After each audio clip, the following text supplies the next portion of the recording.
L'albero dell'olivo ha sempre accompagnato la storia dell'uomo, soprattutto qui in Toscana. I nostri contadini con la potatura, con le frasche potate, facevano la carbonella per riscaldare appunto le case.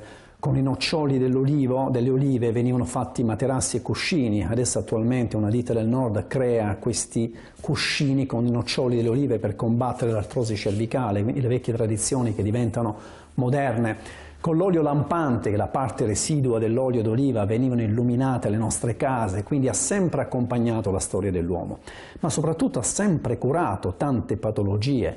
Il decotto d'olivo, se ben fatto, può abbassare fortemente la pressione arteriosa, ma attenzione al fai da te: se un soggetto iperteso prende male un decotto di olivo, cioè lo prende in maniera errata, può addirittura stramazzare perché il crollo della pressione arteriosa è notevole.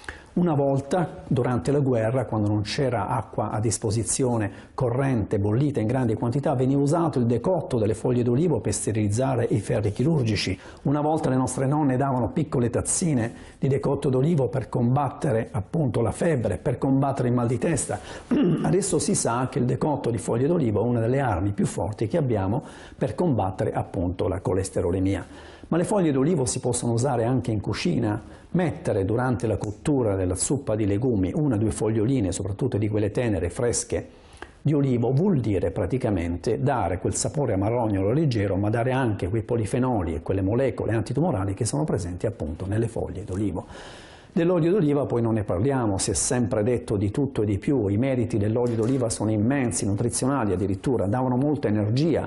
Era anche una maniera per pagare gli operai. Lorena, che erano grandi produttori di olio, davano con grandissima generosità come paga quotidiana ai contadini 1 chilo di pane con un accidolio, perché se l'accido diventava forse spendevano troppo, tirchi come erano.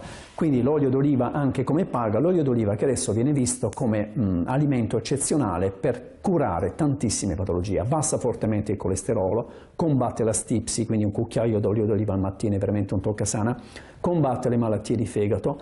È il miglior modo praticamente per cucinare gli alimenti. Io nelle fritture consiglio sempre l'olio d'oliva perché ha un punto fumo eccezionale, ma soprattutto sono queste nuove ricerche che ci stanno veramente stupefacendo anche noi medici. Si sa ad esempio che nelle bucce delle olive sono presenti 4 molecole antitumorali che fanno profilassi nei confronti del tumore al seno.